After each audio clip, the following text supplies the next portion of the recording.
पछि जान्छ। यो सबै कुरा चाहिँ स्त्रीले नै हेर्न गरेको कारणले अनि प्रभुले चाहिँ आज के भन्नुभएको छ भने तिमीहरू दुई जाति मात्रै हो, तिमीहरू एउटै हो, जातभातको कुरा तिमीहरूले छोड्नुपर्छ अनि तिमीहरू मिलेर बस्नुपर्छ। अनि प्रभुले त्यो प्रकारको प्रेम चाहिँ हामीमा दिनुभएको छ। म एकदम सर्टकटमा लान्छु अनि पढेर व्याख्या गरेर दिन है। अनि त्यस कारणले चाहिँ हामीलाई चाहिँ प्रभुले चाहिँ दुई जाति मात्रै बनाउनु भएको हो अनि दुई जाति बनाउनु भएर चाहिँ आज हामी एउटै परिवार छौँ है। आज हामी कति छ मण्डलीमा है, कति मानिसहरू छ विभिन्न जातको, तर विभिन्न जातको मानिसलाई चाहिँ आज हामीलाई भेदभाव प्रभुले गर्नुभएको छ। एउटै तिमीहरू एउटै प्रेममा तिमीहरूको बिचमा मैले यस्तो प्रेम दिनेछु कि भन्नुभएको छ। साँच्चै नै आज हामीले विभिन्न ठाउँमा भेट्छौँ, विभिन्न ठाउँमा हिँड्छौँ, हिँड्दाखेरि हामीलाई जस्तै आफ्नो आफन्तहरूलाई भन्दा पनि अरू मानिसलाई, विश्वासी मानिसलाई, विश्वास गर्ने मानिसलाई चाहिँ हामीले कति प्रेम गर्छौँ। उसलाई चाहिँ भनौँ न धेरै बेरसम्म हामीले धेरै वर्षसम्म सम्झिरहेको हुन्छ, भेट्दा पनि हामी कति हाँसी खुसी हुन्छ। तर आफ्नो आफन्तलाई हामीले त्यति प्रेम गर्न सक्छौँ किनभने भेदभावको कारणले। तर विश्वासमा क्रिस्चियन जीवनमा, इसाई जीवनमा भेदभाव नभएको कारणले चाहिँ प्रभुले त्यो खालको प्रेम चाहिँ हामीमा दिनुभएको छ। आमेन। यहाँ हामी हेर्छौँ भने उत्पत्ति 1:26 र 27मा पनि हामी हेर्नेछौँ।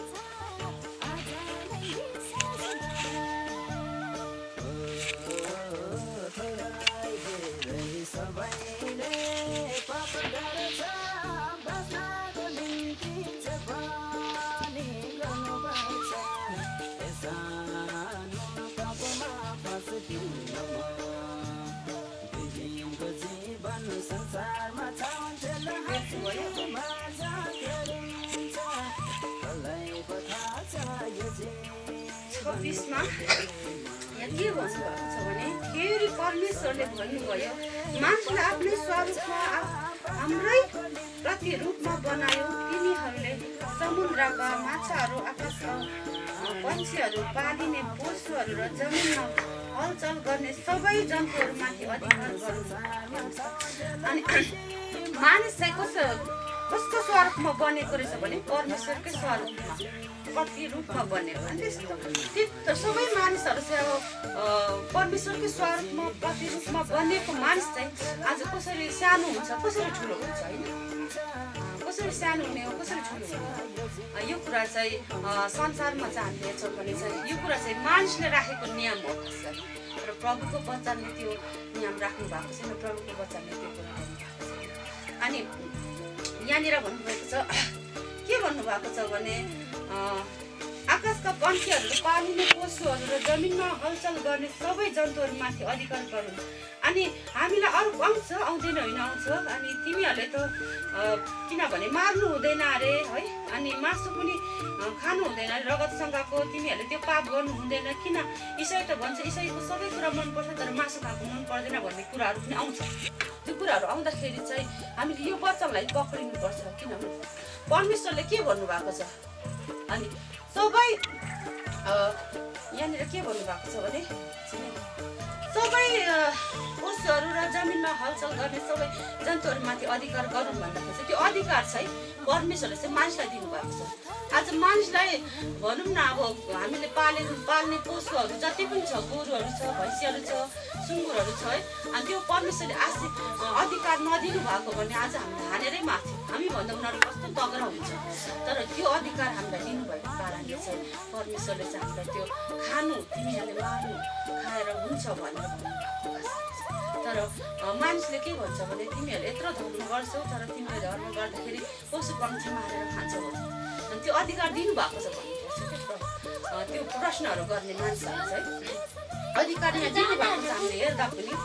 अनि यहाँ 27मा के भनेको छ भने यसकारण परमेश्वरले मानिसलाई आफ्नै स्वरूपमा सृष्टि गर्नुभयो, परमेश्वरको प्रतिरूपमा उहाँले तिनलाई सृष्टि गर्नुभयो, नर र नारी नै गरी उहाँले तिनीहरूलाई सृष्टि गर्नुभयो। हेर्नुहोस् त, आफ्नै स्वरूपमा आफ्नै प्रतिरूपमा सृष्टि परमेश्वरले गर्नुभयो, उहाँको स्वरूप उहाँको प्रतिरूपमा भन्नुभएको छ।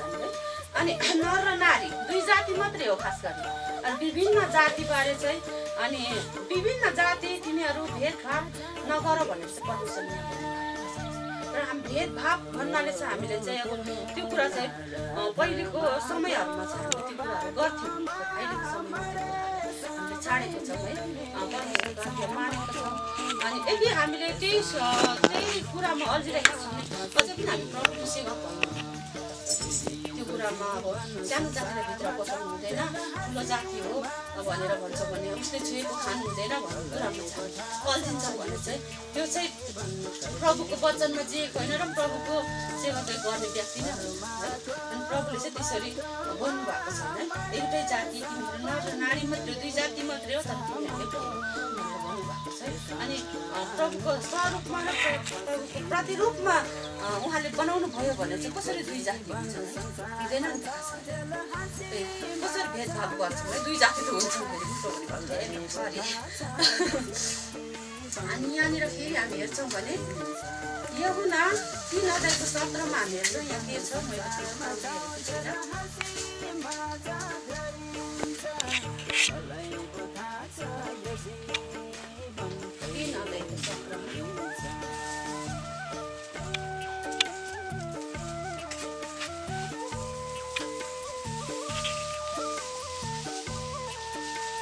परमेश्वरले संसारलाई दोषी ठहराउन भनी पुत्रलाई संसारमा पठाउनु भएन, तर संसार उहाँद्वारा बाँचोस् भनेर पठाउनु भयो। जसले उहाँमाथि विश्वास गर्छ त्यो दोषी ठहरिने छैन, दोषी ठहरिँदैन।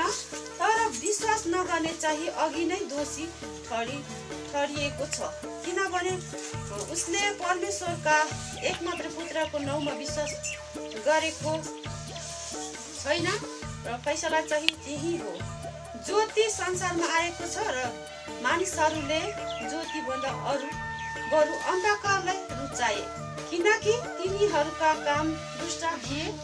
किनभने दुष्ट काम गर्ने हरेकले ज्योतिलाई घृणा गर्छ र ज्योतिमा आउँदैन, नत्र त्यसका काम प्रकट हुने छन्।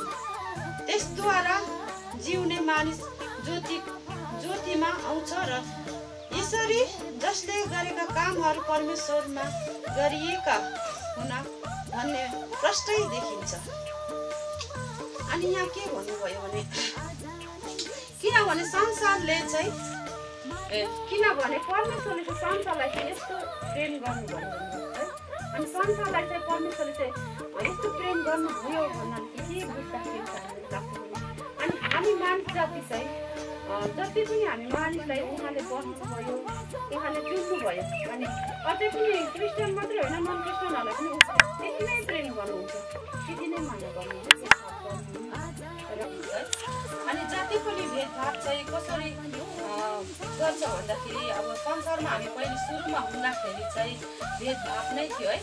अनि भेदभाव कसरी थियो भन्दाखेरि चाहिँ अब सानो जात ठुलो जात भनेर छुट्याएको भने आज विश्वासमा चाहिँ सानो जाति ठुलो जाति छैन। अनि प्रभुले उत्पत्तिमै नर र नारी बनाउनु भएको छ, अनि दुई जाति मात्रै प्रभुको वचनले यसरी हामीलाई स्पष्ट कति मिलाप अझ हामी हेर्छौँ भने संसारको कुरा गर्छौँ भने चाहिँ संसारमा चाहिँ हामीलाई कस्तो भनेको भने बाहिर बस्नुपर्ने थियो, सानो जाति हुन्थ्यो।